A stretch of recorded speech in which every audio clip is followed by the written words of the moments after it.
welcome to What's the Tea? I'm Emily. And I'm Leah. We are management side labor and employment attorneys with Rogers Vandeventer Black in Richmond. And today we are talking about what do you do when two employees refuse to work together or they refuse to get along? It's kind of tough. And you know, we It's hear about managing this. children. That is exactly what it is. We hear about this more often than I think I ever anticipated that I would. We get calls that two people just cannot work together. It's causing a lot of stress, and ultimately what it causes is a lack of productivity. Yeah, you have to address it, right? It's going to hit morale as well, increase liability, potentially workplace violence. Yes, absolutely. So what do? Two employees don't get along. What do? Bury your head in the sand and hope it goes away? No, absolutely not. We investigate.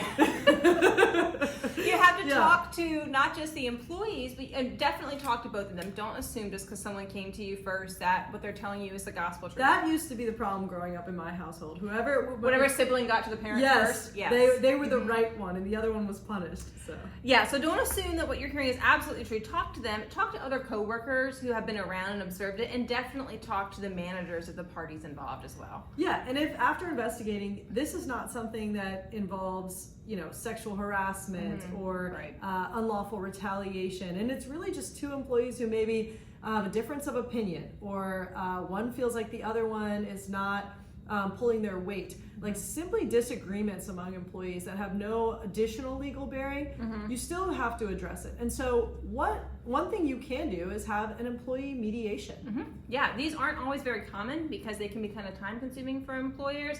But they really can be a great way to make a distinct effort to get over this hurdle so everyone can get back to focusing on their jobs and to get to the root of the issue.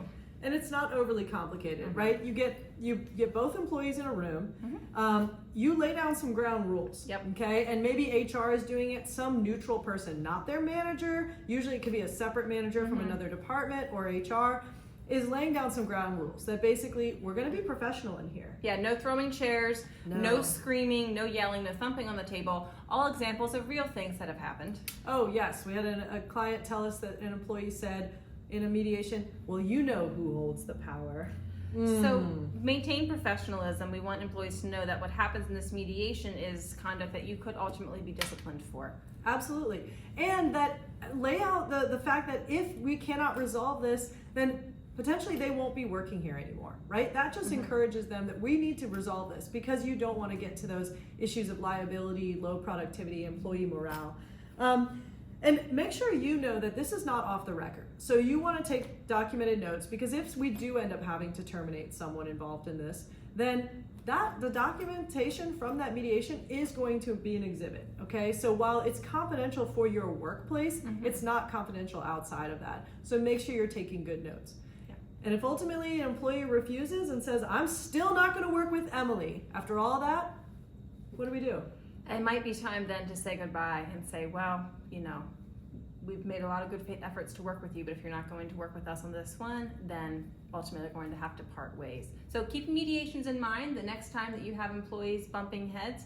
And always, if you get to the end of the road of a mediation and it's still unresolved, definitely give counsel a call before you make the ultimate decision to do anything further. Absolutely. Well, this has been What's the T in L&E. Thank you so much, and we'll see you next time.